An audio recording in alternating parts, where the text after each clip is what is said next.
بسم اللہ الرحمن الرحیم۔ السلام علیکم، ہمارے چینل میں خوش آمدید ناظرین۔ آج آپ کے لیے میں انتہائی خوفناک، سنسنی خیز اور دلچسپ کہانی لے کر آئی ہوں، لیکن کہانی شروع کرنے سے پہلے آپ سے گزارش ہے کہ اگر آپ ہمارے چینل پر نئے ہیں تو ہمارے چینل کو ضرور سبسکرائب کیجیے تاکہ آپ کو ہماری ویڈیوز سب سے پہلے ملیں۔ آپ تو خاموش ہی رہیں جی، میری بہن ہے، مذاق بنا لیا ہے ہماری غیرت کا، رسوائی نہ ہوگی برادری والوں میں، اللہ سے توبہ، کیا سوچیں گے لوگ باغ، کیا ہماری بیٹی پر انگلیاں نہیں اٹھیں گی؟ واہ جی واہ، آپا نے تو میری بچی کو راستے کا پتھر سمجھ لیا ہے۔ دھیرج سے کام لو بیگم، ہم لڑکی والے ہیں، کر بھی کیا سکتے ہیں، منگنی ٹوٹتی ہے تو ٹوٹنے دو، ہماری بیٹی ماشاء اللہ لاکھوں میں ایک ہے، ابھی تو وہ پڑھ رہی ہے، پڑھنے دو اسے، جب وقت آئے گا تو دیکھا جائے گا۔ بھاڑ میں گیا جی وقت، میں آج ہی کراچی جا کر آپا سے دو ٹوک بات کروں گی۔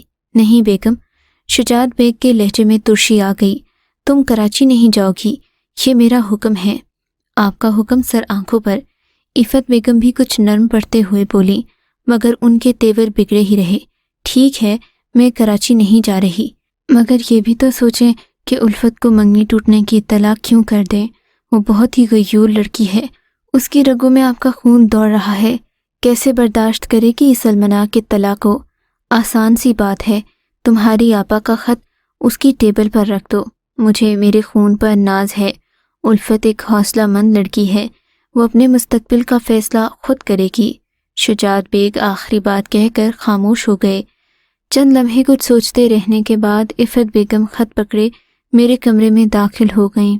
چند ہی منٹ گزر گئے تھے کہ میں بھی پہنچ گئی، والدین کو سلام کیا اور اپنے کمرے میں داخل ہو گئی۔ کتابیں میز پر رکھتے ہی خط دیکھا، پرچہ نکالا اور پڑھنا شروع کر دیا۔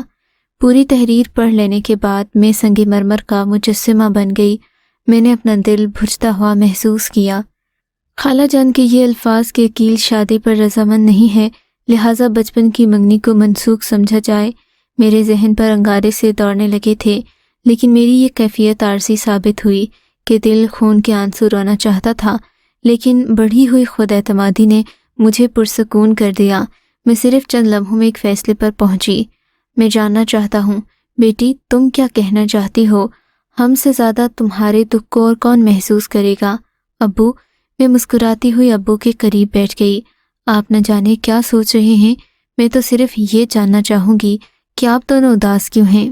بیٹی، کیا تم نے اپنی خالہ کا خط نہیں پڑھا؟ اوہ، تو گویا آپ میری منگنی ٹوٹنے کے صدمے سے دو چار ہیں۔ تو کیا تمہیں اپنی منگنی ٹوٹنے کا کوئی دکھ نہیں؟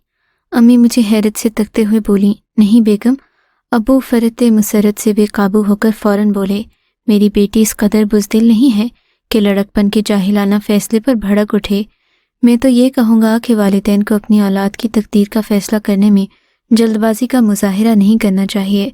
ابو مجھے سینے سے لگاتے ہوئے بولے۔ ابو کی بات سن کر مجھے احساس ہوا کہ وہ مجھ سے کتنا پیار کرتے ہیں۔ مجھے احساس ہے کہ منگنی ٹوٹنے کی اطلاع ہمارے لیے کسی سانحے سے کم نہیں ہے، تاہم روک لگانے کی ضرورت بھی نہیں۔ اللہ جو کرتا ہے اس میں اس کے بندے کی بہتری ہوتی ہے۔ امی، ابو کے قریب سے اٹھ کر میں امی سے لپٹ گئی۔ ابو ٹھیک ہی تو کہہ رہے ہیں، آپ دونوں ہنستے مسکراتے رہیں، ہونی تو ہو کر رہتی ہے۔ غرض یہ کہ میں نے طرح طرح کی مثالیں دے کر دونوں کو ہر طرح سے مطمئن کر دیا۔ رات میں بستر پر لیٹتے ہی میرے ذہن پر ایک طوفان سا کھڑا ہو گیا۔ بچپن کا زمانہ کسی فلم کی طرح میرے ذہن پر لہرانے لگا۔ میں اور عقیل ایک ساتھ پڑلے بڑھے تھے، دریا کنارے بیٹھ کر ہم بچکانہ انداز میں بہترین مستقبل کے پروگرام بناتے تھے۔ کفیل مجھ سے بہت محبت کرتا تھا، اس کی صرف ایک عادت مجھے کھلتی تھی، وہ یہ کہ میں جو بھی گھروندہ بناتی وہ اسے ڈھا دیا کرتا۔ اس کی فطری عادت آج جوانی میں اپنا اثر دکھا گئی۔ مجھے کیا معلوم تھا کہ ایک دن عقیل میرے ارمانوں کا محل بھی ڈھا دے گا۔ عقیل، تم نے یہ کیا کیا؟ سسکتے لہجے میں بے اختیار رو پڑی۔ الفت، ارے الفت، یہ کیسی رونی شکل بنا رکھی ہے؟ یہ آواز میری دوست رضیہ کی تھی۔ اگر وہ مجھے مخاطب نہ کرتی تو شاید میں کیاریوں میں کھلے پھولوں کو تکتی رہتی۔ ہاں، میں چونکی۔ کچھ نہیں رضیہ، یوں ہی سر میں درد ہے۔ غلط، سر میں جب بھی درد ہوتا ہے تمہیں مجھ سے باتیں کیے بغیر چین نہیں ملتا۔ کالج بھی دیر سے پہنچی ہو اور سر کو سلام بھی نہیں کیا، کچھ تو ہے، دیکھو میری طرف دیکھو، اگر تمہارے ذہن پر کوئی وزن ہے تو اسے اتار پھینکو، مجھے بتلاؤ آخر تم اتنی اداس کیوں ہو؟ میں نے اداس نظریں اٹھائیں اور بہت ہی عزیز سہیلی کو دیکھا۔ ایک ہمدرد کو قریب پا کر میں نے ایک سرد آہ بھری اور پھر ضبط کا وہ بندھن میرے آنسوؤں کے ذریعے ٹوٹ گیا جسے میں نے محض امی اور ابو کا حوصلہ بڑھانے کے لیے جوڑا تھا۔ الفت، رضیہ نے مجھے لپٹا لیا۔ تم رو رہی ہو؟ خدارا مجھے بتاؤ تو صحیح، آخر معاملہ کیا ہے؟ میں نے دوپٹے کے پلو سے اپنے آنسو پونچھتے ہوئے کتاب سے خط نکال کر رضیہ کو تھما دیا۔ پورے کالج میں ہماری دوستی 14ویں کے چاند کی روشنی کی طرح مانی جاتی تھی۔ رضیہ نے عجیب سی نظروں سے میری طرف دیکھا اور پھر خط پڑھنے لگی۔ اچھا تو یہ بات ہے، تمہارا چہرہ اس بات کی غمازی کر رہا ہے کہ تم عقیل کو دل کی گہرائیوں سے چاہتی ہو۔ ارے طفان کرو عقیل کو، تم وہ سدا بہار پھول ہو جس کے گرد کئی بھنورے بنبناتے ہوئے پھریں گے۔ نہیں رضیہ، ایسی باتیں نہ کرو۔ عورت اپنی زندگی میں صرف ایک بار ایک ہی کو چاہتی ہے۔ میرا آغاز بھی عقیل تھا اور اختتام بھی عقیل ہے۔ میں یہ صدمہ بھی برداشت کر لوں گی، مگر میرے امی ابو اس قدر حساس ہیں کہ وہ اندر ہی اندر گھٹ کر مر جائیں گے۔ تو پھر عورت سے شیرنی بن جاؤ اس عزم کے ساتھ کہ میدان عمل میں کود کر اپنا حق چھین لو۔ عقیل تمہارا منگیتر ہے، تمہیں یہ حق حاصل ہے کہ اسے جائز اور باوقار طریقے سے حاصل کرو۔ لیکن میں ایسا کیسے کر سکتی ہوں؟ میں روحان سی آواز میں بولی۔ ارے پگلی، تم وہ کر سکتی ہو جو انکل اور آنٹی بھی نہیں کر سکتے۔ عجیب اتفاق ہے کہ میرے کزن کی سالگرہ کی تقریب کا ہمارے لیے بلاوا بھی آ گیا۔ یوں تو میں تقریب میں شرکت کے لیے کل جانے والی تھی، لیکن اب آج ہی جاؤں گی اور تم میرے ساتھ چلو گی۔ رہنے بھی دو رضیہ، کیا امی ابو بھی مجھے جانے کی اجازت دیں گے؟ ضرور دیں گے، یہ تم مجھ پر چھوڑ دو، آخر مجھے بھی تو وہ اپنی بیٹی ہی سمجھتے ہیں۔ اٹھو چلو، پیریڈ شروع ہوا چاہتا ہے۔ بالکل فریش ہو جاؤ، کراچی پہنچ کر تمہیں کیا کرنا ہے یہ میں تمہیں سارے راستے میں سمجھا دوں گی۔ رضیہ کے الفاظ میں کچھ ایسا ٹھہراؤ تھا کہ میرا ذہن ہلکا پھلکا ہو گیا اور ڈوبی ہوئی امنگیں پھر سے مچلنے لگیں۔ رضیہ کی ذرا سی کوشش سے مجھے اجازت مل گئی۔ ہم مختصر سے سامان کے ساتھ بذریعہ بس 3 گھنٹے سے پہلے ہی کراچی پہنچ گئیں۔ بس نے ہمیں گرو مندر کے اسٹاپ پر اتار دیا۔ ہم سڑک پر بہتے ہوئے ٹریفک کے سیلاب کو حسرت بھری نگاہوں سے دیکھتی رہیں۔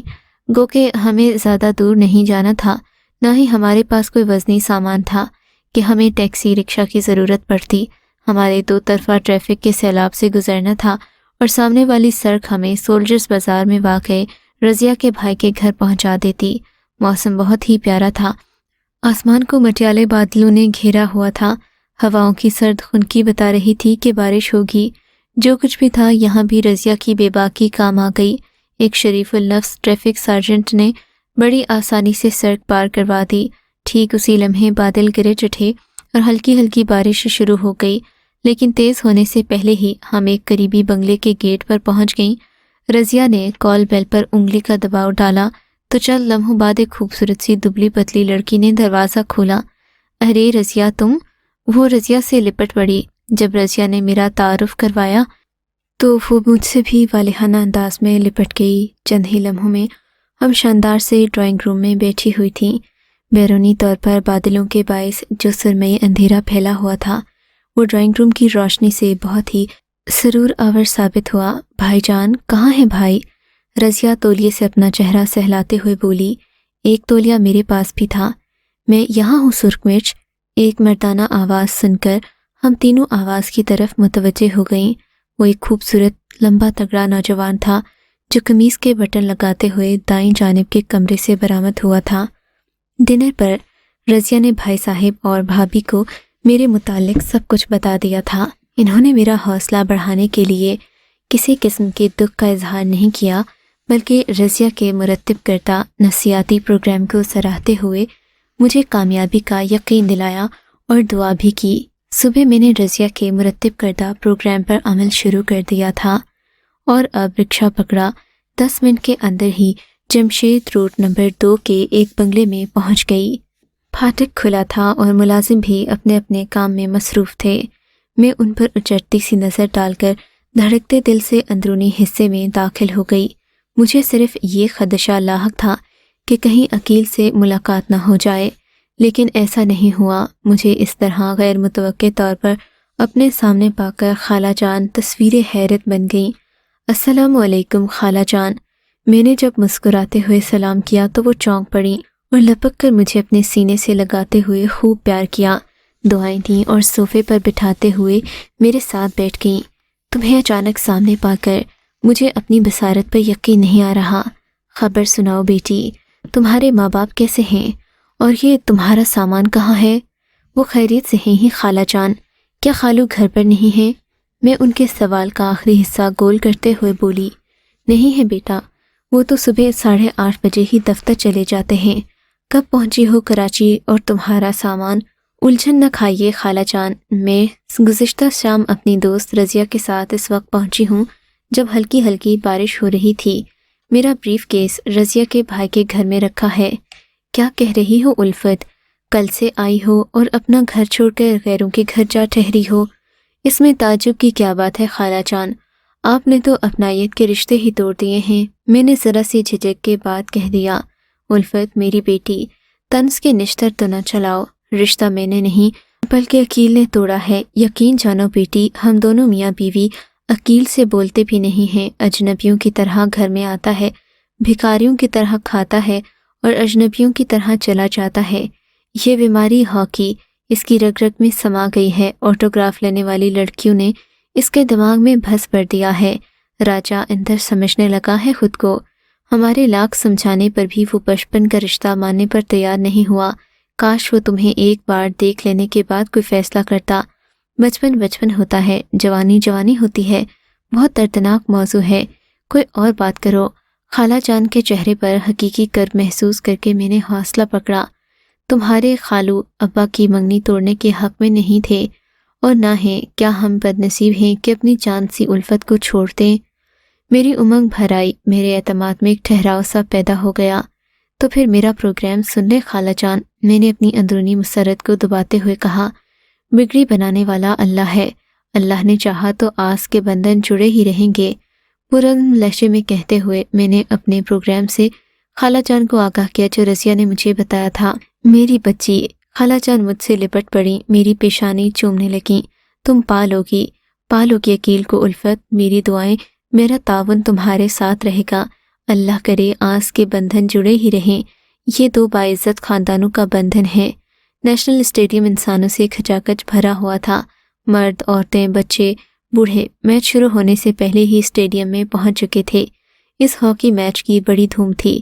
پاکستانی کھلاڑی اور مغربی جرمنی کھیلنے آئے تھے۔ عقیل بھی قومی ٹیم میں اپنی بہترین کارکردگی کا مظاہرہ کرنے والا تھا۔ یہی وجہ تھی کہ میں نے 1000 کوششوں کے بعد رضیہ سمیت پہلی نشست حاصل کی تھی۔ 5 بجے میچ شروع ہو گیا تھا، لیکن میچ سے مجھے کوئی دلچسپی نہیں تھی۔ میری نظریں تو دراز قد اور مردانہ حسن و وجاہت کے شاہکار عقیل پر جم کر رہ گئی تھیں۔ خوب نکھار دیا تھا جوانی نے عقیل کو۔ رضیہ بھی اشش کر اٹھی، میری پیاسی نظروں کی تو پیاس نہ بجھ رہی تھی۔ میچ ختم ہو گیا، قومی ٹیم 5 گول سے جیت گئی۔ پہلا گول عقیل نہیں اسٹک سے ہوا تھا۔ انٹرول کے بعد دوسرا گول بھی عقیل نے کیا اور میچ ختم ہونے سے پہلے تیسرا گول بھی عقیل سے ہوا۔ ہیرو کی حیثیت پا گیا، جے جے کار ہو گئی اور لڑکیوں کی غل نے عقیل کو گھیر لیا۔ اٹھو الفت، یہی موقع ہے ضرب لگانے کا۔ مجھے میری محویت سے رضیہ نے پکارا۔ خبردار بہکنا نہیں، لگا دو ایک قاری سب عقیل کی خوش فہمی پر۔ میں پرعزم ہو کر اٹھی اور بر وقت تمام راستہ بنا کر عقیل تک پہنچنے میں کامیاب ہو گئی۔ سنیے مسٹر، عقیل کو مخاطب کرتے وقت مجھے اپنی تمام طاقت جمع کرنا پڑی۔ میرے دل پر طوفان سا کروٹیں لینے لگا۔ اگر رضیہ میرے شانہ بشانہ نہ ہوتی تو شاید میرا حوصلہ پست ہو جاتا۔ عقیل چونک کر میری طرف متوجہ ہو گیا۔ کیا دے رہی ہیں یہ لڑکیاں آپ کو؟ میں نے بات پوری کر دی۔ میں نے محسوس کیا کہ میری سراپا کا جائزہ لیتے ہی عقیل کے چہرے کے تاثرات بدل گئے اور اس کی آنکھوں میں چکا چوند سی پیدا ہوئی۔ اس کے لبوں پر دل فریب سی مسکراہٹ بکھری اور وہ دیگر لڑکیوں کو نظر انداز کر کے میرے سامنے جم گیا۔ محترمہ، یہ مجھے کچھ دے نہیں رہی بلکہ آٹوگراف لے رہی ہیں۔ آٹوگراف؟ میں تنزیہ انداز میں بولی۔ ایسا کیا تیر مار لیا ہے آپ نے؟ 3 گول ہی تو کیے ہیں آپ نے، جبکہ آپ کا ایک منشو قسم کا ساتھی بھی 2 گول کر چکا ہے۔ کیا بک رہی ہو لڑکی؟ اگر میرا کھیل آپ کو پسند نہیں آیا تو کیا لینے آئی ہیں آپ میرے پاس؟ عقیل اتنی ساری لڑکیوں کے درمیان اپنی حد تک پر چراغ پا ہو گیا۔ میں تو آپ کے منشو ساتھی کی پیٹھ تھپکنے جا رہی تھی، وہی میری نظروں میں قومی ہیرو ہے۔ اپنا ڈیل ڈال دیکھیے اور اس غریب کا دیکھیے۔ جی، ہیرو تو آپ تب کہلاتے جب 5 گول آپ نے کیے ہوتے۔ کہنے کے بعد میں عقیل کو دم وخود چھوڑ کر بلا وجہ ہی دوسرے دبلے پتلے کھلاڑی کی طرف بڑھتی چلی گئی۔ او مارا، رضیہ میرا ہاتھ دباتے ہوئے بولی، تڑپے گا، رات بھر بستر پر تڑپے گا۔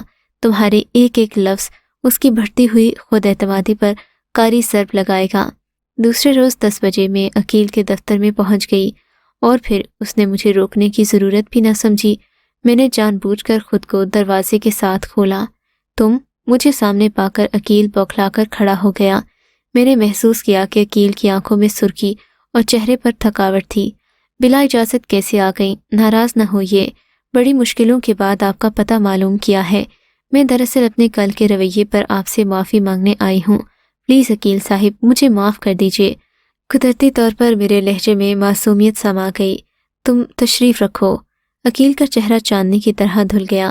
شکل و صورت اور حسن و جمال آپ کا ایسا ہے کہ آپ کو دل میں بسا لیا جائے، لیکن باتیں ایسی کٹیلی کرتی ہیں کہ دل کرتا ہے آپ کی چٹیا پکڑ کر سڑک کے کسی کھلے مین ہول میں دھکیل دوں۔ تو گویا آپ نے ابھی تک مجھے معاف نہیں کیا۔ میں اٹھتے ہوئے بولی، حقیقت یہ تھی کہ میں عقیل کی نظروں کی تاب برداشت نہ کر پائی۔ میرا تو دل دھک دھک کرنے لگا تھا۔ 15 سال بعد عقیل کو اپنے اتنے قریب پا کر میں بکھری جا رہی تھی۔ بیٹھ جائیے آپ، میں نے آپ کو معاف کیا۔ کیا پینا پسند کریں گی؟ جو آپ پینا چاہیں گے، میں نے مسکراتے ہوئے کہا۔ ویسے بھی عقیل میرا آئیڈیل تھا، میرے حسین سپنوں کی تعبیر تھا۔ میں مسلسل 40 منٹ تک عقیل کے ساتھ رہی۔ ہمارے درمیان کافی بے تکلفی ہو گئی۔ میرا نام سن کر عقیل چونکا بھی تھا، لیکن شاید اس نے اپنے کسی خدشے کو ذہن میں جھٹک بھی دیا۔ جب میں رخصت ہونے لگی تو اس نے دوسرے ملاقات پر اصرار کیا۔ میں نے مزار قائد کے پارک میں ملنے کا وعدہ کر لیا۔ میں نے امی اور ابو کو خط لکھ دیا کہ رضیہ کی بھابھی مجھے مزید روک رہی ہیں، شاید مجھے چند روز مزید رکنا پڑے۔ اور ان دنوں میں ہماری خوشگوار ملاقاتوں کا سلسلہ ایسا شروع ہوا کہ عقیل ایک لمحہ بھی میری جدائی برداشت نہ کرتا۔ میرا مقصد حل ہو چکا تھا۔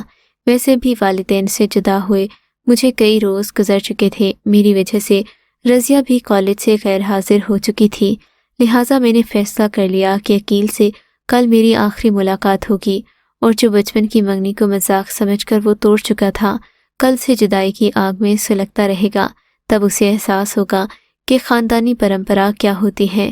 آخری ملاقات میں مجھے رضیہ اور بھابھی نے اس قدر سنوار دیا کہ عقیل مجھے مسحور ہو کر دیکھتا رہ گیا۔ میں اسے بالکل خوابوں کی شہزادی لگی۔ صرف اسی پر ہی کیا منحصر تھا، آس پاس کے لوگ بھی بنا پلکیں جھپکائے مجھ کو ہی تکتے رہ گئے تھے۔ عقیل صاحب، میں آج بہت جلدی میں ہوں۔ چند روز سے آپ جو مجھے کہنا چاہ رہے تھے آج کہہ دیں۔ عقیل میرا مقصد سمجھ نہ پایا اور تھوڑی سی ہچکچاہٹ کے بعد اپنے جذبات کو کھلی کتاب کی طرح میرے سامنے ظاہر کر دیا۔ الفت، اپنے تمام عشقیہ جملے ادا کرنے کے بعد اس نے کہا، اس روز کی ملاقات اور کئی گھنٹوں کی جدائی نے مجھے اختلاف قلب میں مبتلا کر دیا ہے۔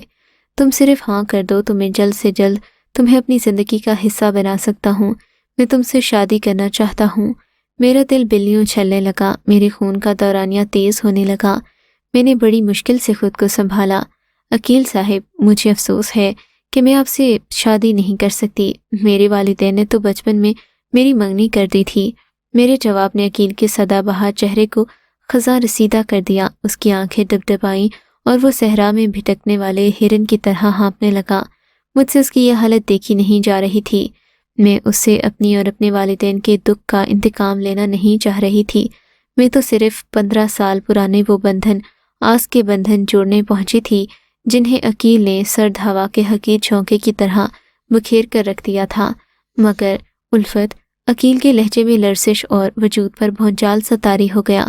بچپن تو ناسمجھی کا زمانہ ہوتا ہے، ہوا کرے عقیل، لیکن ماں باپ تو ناسمجھ نہیں ہوتے نا۔ ہر غیور و شریف زادی کا ایمان ہونا چاہیے کہ والدین کے فیصلے پر سعادت مندی سے سر جھکا دے۔ ناسمجھی کا زمانہ تو جوانی ہے۔